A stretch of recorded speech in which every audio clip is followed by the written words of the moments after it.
Body checking involves using the body to block the puck carrier's skating lane, to rub or ride them off along the boards, to hit the opponent directly and knock them off the puck, or to hit and pin the opponent. Now, a good body checker needs exceptional lateral skating agility. And while using this skating agility, they need good or proper body position. This means that the legs need to be spread. When they're farther away, they need a narrow base while out of checking range to increase mobility and to handle quick direction changes. As the player gets closer, they need a wider base for balance, stability, and strength. Also, a good checker needs upper body forward lean, and the weight should be on the inside edge of the outside skate for power and balance. The player also needs to be able to check while skating forwards and backwards. The purpose of body checking is not to slam your opponent into the wall as hard as you can or hurt the opponent. Too often we see players coming down the ice and the player slams them into the wall. They both bounce off and he still skates in and makes a pass or takes a shot and scores. The purpose of body checking is to block the progress of the puck carrier towards your net by getting in the skating path, or to gain puck possession by knocking your opponent off the puck, or to gain puck possession by separating the puck carrier from the puck by pinning. Finishing a check is also referred to as completing a check or following through on a check. According to the rules, you're only allowed to hit a player that has puck possession. Finishing a check is to hit another player in the act of passing or shooting. Now, many players will turn away early when the opponent may be just faking a shot or a pass. Usually, players should always finish their checks unless the style of play for that particular game or period is such that you want to conserve energy and strength. Hitting and sticking an opponent is taking finishing a check one step further. This is a preventative method to stop a give-and-go situation. Sometimes hitting and sticking is referred to as pinning or locking onto your coverage. Sticks and elbows down. Players should be taught to keep their sticks and elbows down. Keeping the sticks and elbows up can lead to penalties, and players should use their shoulders and hips instead. Arms and sticks. Very often, when players are learning to check, they try to reach out with their arms or their stick. When checking, the defensive player should not have to reach out with their arms, but rather move their body in front of the opponent to make a check. Body checking is a coiled reaction from the legs, not a pushing motion with the arms. Likewise, instead of reaching out with the stick and hooking, the player should move their feet and skate faster. Straight-on checking is very difficult, and is usually done when the opponent's head is down. Instead of checking straight on, the player should angle or steer the opponent towards the boards.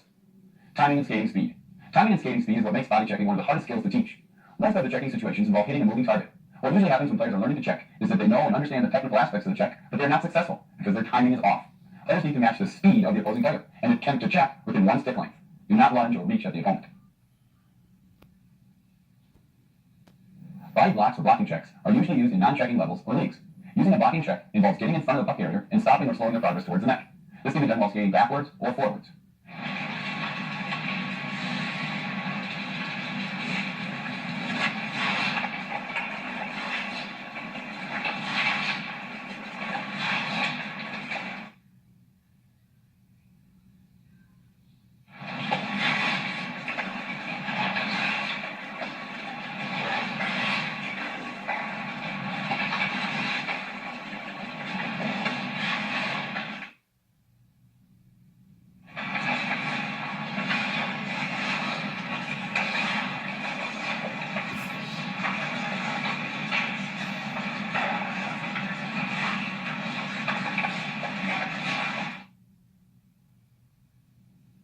Picks and screens are used more in the European style of game. It takes a very well-coached team to be able to use picks and screens because they're usually done in pre-planned areas. Also, picks and screens are an advanced way to support the puck carrier. The danger with running picks and screens is that you may get called for interference depending on how the player executes the pick or screen. To avoid the interference penalty, pick or screen while standing sideways or with your back facing the opponent. If you pick facing the opponent, you can get an interference penalty. A pick is usually done on a power play. It is executed when the supporting offensive player skates over to an opponent who is covering the puck carrier. This supporting player ties up the opponent so that the puck carrier is free to move around the opponent.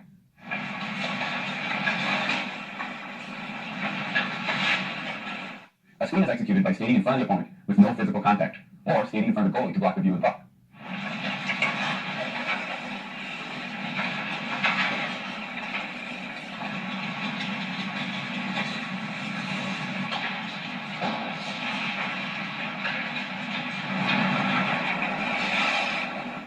When the puck carrier tries to drive to the net, the puck carrier and the defensive opponent are trying to fight for shoulder space. So as he's coming in, he's trying to get his shoulder slightly in front of mine so he can beat me to the net. Or the defensive player is trying to get their shoulder slightly in front of the opponent's so they can force him wide away from the net. Now we're going to take a look at the roll check. The roll check is done when approaching the puck carrier from behind or besides. The important thing here is that the player keeps their legs moving. In actuality, the player really wants to overtake the opponent by skating. But there's a four-step process here that we're looking at. The player's approaching from behind. We're going to do this in slow motion. The player would like to lift the stick if possible. Because he's right-handed on me, I don't have that option on this side. My first technique from this side then is going to be to push on this elbow. So I take my hand and I push on this elbow, which starts to rotate his shoulders around. I'm trying to do a roll check. So after I push on this elbow, I've got an imaginary X on the back of the shoulder, and I drive my shoulder into his shoulder, rolling his body around into the wall. Okay, again, coming up from behind, I push down and out on that elbow, and I drive my shoulder into the wall. Now I've got an option here from this position to, depending on where the puck goes, the puck's in between his legs, I could go and slide my leg in between his for a pin check. If the puck were to roll out in front of him as I make this check, if I were to roll him in and the puck's out in front, I can take this inside leg and bring it in front of the body and skate off with the puck. Now doing this check from the other side, because he's right-handed and the stick falls out to the middle, that gives me the option to come in and do a lift check first, And then, as his shoulders turn, I've got my imaginary X on his shoulder. I drive that shoulder, rolling his body into the wall, and I can come out with the puck again.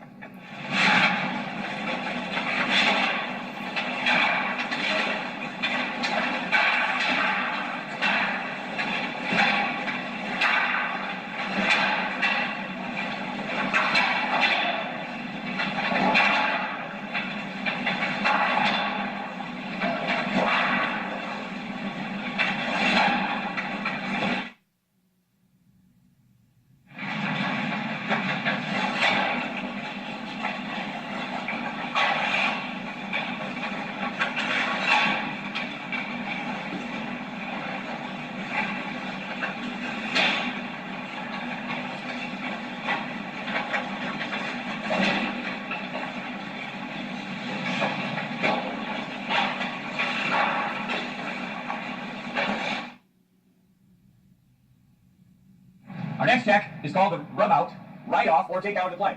Now here, this check is very similar to the roll check in that you can do this player as the defensive player is coming from behind the puck carrier or from the side. Now what happens on this play, instead of rolling the player's shoulder like the roll check in the takeout, again you want to really overtake the puck carrier with skating speed, and you're trying to skate through the player's gloves and stick, trying to come right in front, and as you're skating up and you do that, you try to come in front, and you put your lower body behind. So you want your upper body in front and your lower body behind. As we're moving up the ice here, you kind of squeeze them in, and you rub them out, or take them out of the play. So on the other side, same thing, I'm coming up, and I try to skate right through. I've got my upper body in front and the lower body behind. You're squeezing the opponent in here.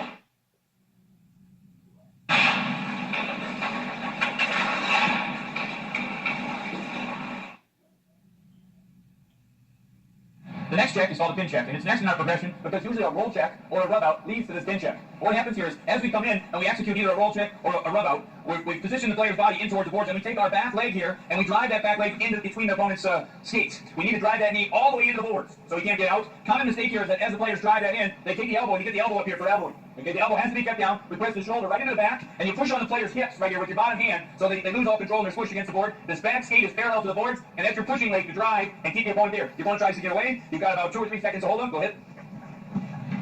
Okay.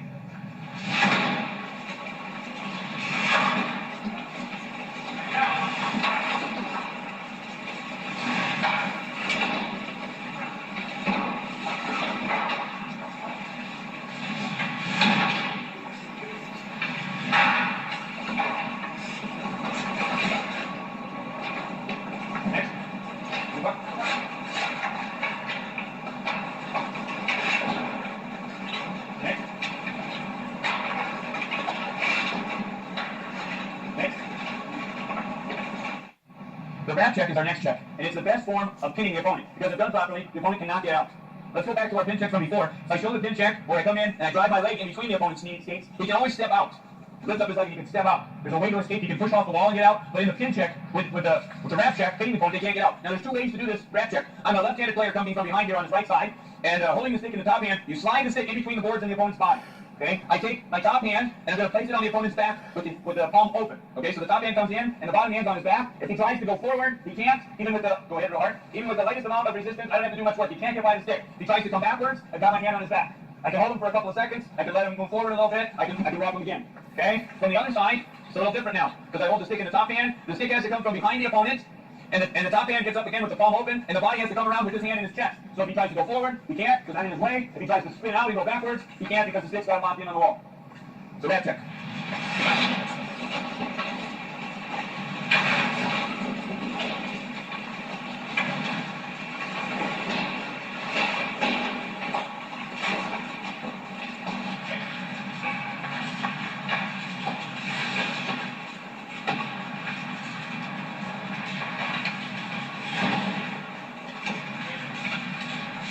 Now we're going to take a look at the shoulder check. The shoulder check is done by a defenseman that's taking out the puck carrier, the attacking puck carrier. Now timing is very important on this technique, and the defenseman doesn't want to watch the puck. Very important to watch the opponent's body. So we look something like this. as they're approaching forwards, attacking, the defenseman is trying to funnel the attacking player in. When the player gets almost to the side of them, they can use a crossover step. You can't do it too early, or the forward will cut back. So when you've got them almost on the side, a crossover step to drive and push with that back leg, and drive your shoulder into the opponent's chest, right in front, and your inside leg all the way into the wall. So that just in case you don't get him in front with your shoulder, he still doesn't squeeze by you, you've got your knee all the way in the wall. So again, just showing the check right here. As the opponent's coming in, you're backing up, a crossover step, drive your shoulder right into theirs. Now I want to show the two different options of finishing on this shoulder check here. We can make a crossover step or just a turn into the shoulder check. When the defensive player has funneled the offensive opponent in and the offensive opponent is 3/4 or almost to the side, they don't have any more options to cut back, we can use a crossover step to finish with the shoulder check. Okay? Generally, when you're playing out away from the board, you don't want to use a crossover step because if you cross over too soon, the player can cut back to the middle. It's when the player is almost on the side of them. If the player is out in front, then you just want to make a turn so that you can still react and then come up and take your shoulder check.